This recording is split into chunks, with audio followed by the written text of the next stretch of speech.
Hello दोस्तों, welcome to our YouTube channel Teach bioscience.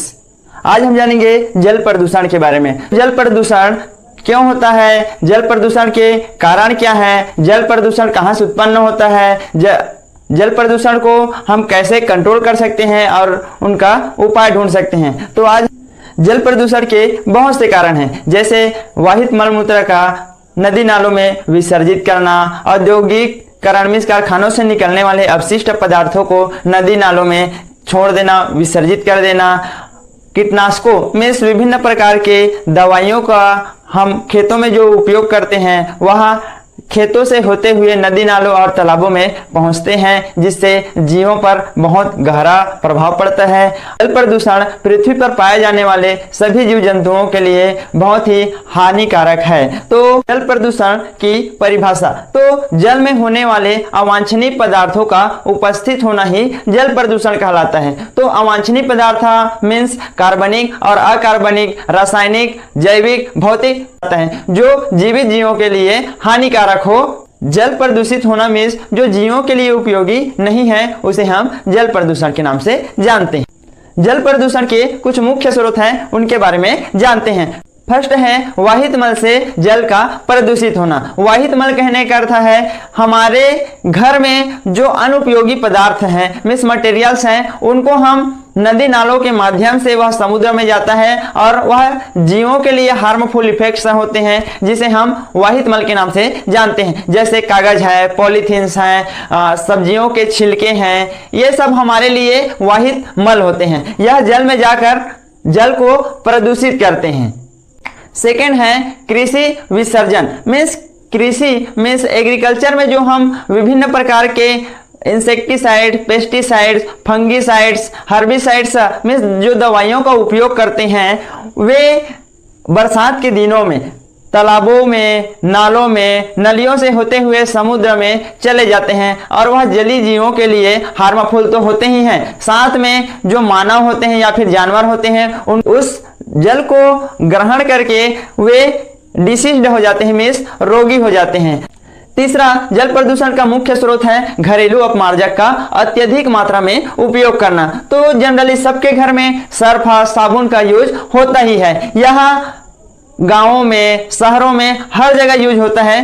तो यह छोटे छोटे नालियों से होते हुए बड़े बड़े नदियों में पहुंचते हैं और वहां के जलीय जीवों के लिए हानिकारक प्रभाव उत्पन्न करते हैं। यह जल की ऊपरी सतह पर एक लेयर बना लेते हैं और वहां के जो जलीय जीव होते हैं उनको ऑक्सीजन नहीं मिल पाता और वे ऑक्सीजन नहीं मिल पाने के कारण अपना जीवन त्याग देते हैं। ये घरेलू अपमार्जक मीन्स डिटर्जेंट्स का अत्यधिक मात्रा में उपयोग करने से जलीय जीवों को हार्मफुल इफेक्ट होता है। जल प्रदूषण के चौथा मुख्य स्रोत है औद्योगिकीकरण मीन्स कारखानों से निकलने वाले अपशिष्ट पदार्थों का नदी नालों में विसर्जित करना।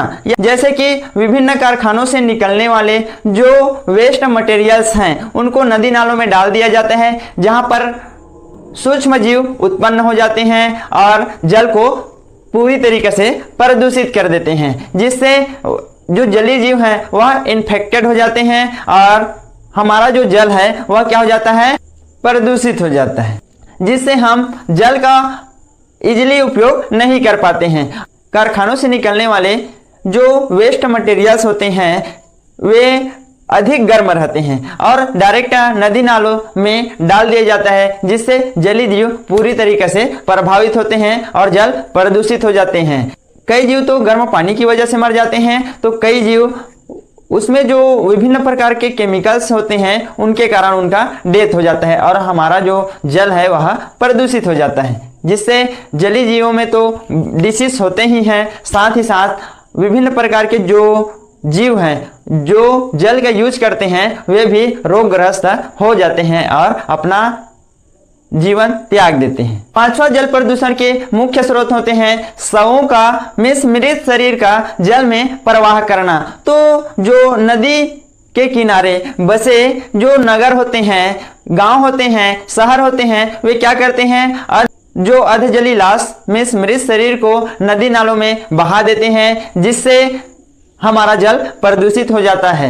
और उसी जल का यूज हम मानव भी करते हैं, क्योंकि उसी जल में हम नहाते हैं। जो जलीय जीव हैं उन पर भी विभिन्न प्रकार के डिसीज होते हैं। वे डिसीज मानवों में भी होता है और विभिन्न प्रकार के जानवरों में भी होता है। में इस हानिकारक प्रभाव के बारे में जानते हैं। तो जल प्रदूषण के मुख्य हानिकारक प्रभाव है जलीय जीवों को और साथ में जितने भी प्रकार के जीव हैं उनको विभिन्न प्रकार के डिसीज का सामना करना पड़ता है। जैसे इसमें मुख्य रूप से है जीवाणु, बैक्टीरिया, वायरस से हैजा रोग होता है, टाइफाइड रोग होता है और विभिन्न बीमारियां होती हैं। सेकेंड है जो जलीय जीव होते हैं उनको ऑक्सीजन की कमी के कारण वे मृत हो जाते हैं और हमारे जो जल है और प्रदूषित हो जाता है।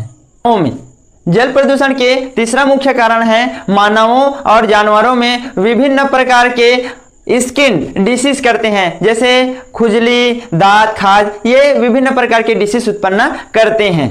चौथा है जब हम गंदे जल का सेवन कर लेते हैं तो हमारा जो बॉडी है वह इन्फेक्टेड हो जाता है, संक्रमित हो जाता है और हमें कई प्रकार की बीमारियों का सामना करना पड़ता है। सर्दी, खांसी, जुकाम, हैजा बीमारियां, विभिन्न प्रकार के बीमारियों से हम जूझते हैं जल प्रदूषण के कारण। पांचवा है जल प्रदूषण से जो जलीय जीव हैं उनकी जो खाद्य श्रृंखला है, फूड चेन है, वे क्या हो रहे हैं, समाप्त हो रहे हैं। जब फूड चेन ही समाप्त हो जाएगा जलीय जीवों का तो इनका असर जो मांसाहारी जानवर हैं और मानव हैं उन पर भी प्रभाव पड़ेगा।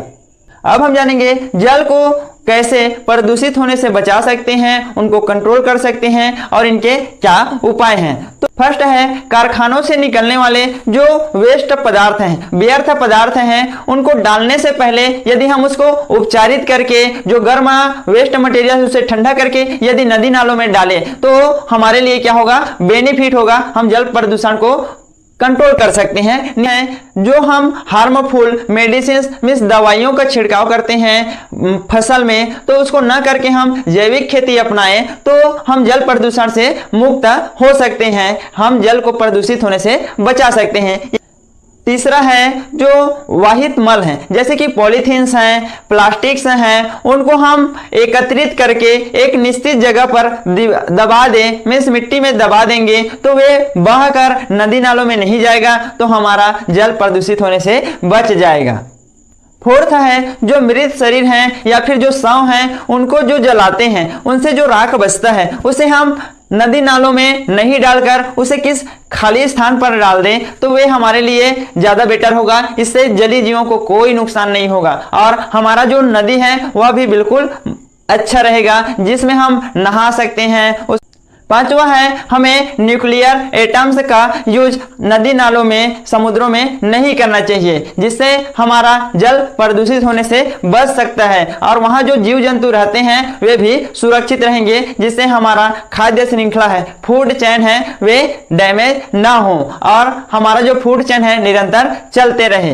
ये है जल प्रदूषण के कुछ मुख्य उपाय, इससे हम जल को प्रदूषित होने से बचा सकते हैं। 6 है वृक्षारोपण करके, तो वृक्षारोपण करके भी हम जल प्रदूषण को कंट्रोल कर सकते हैं। जहां पर खाली जगह होता है वहां पर हम वृक्ष लगा देंगे तो वहां की जो मिट्टी है वो वृक्षों से चिपका रहता है जिससे वहां का जो सॉयल इरोशन है, मृदा अपरदन नहीं होगा और वहां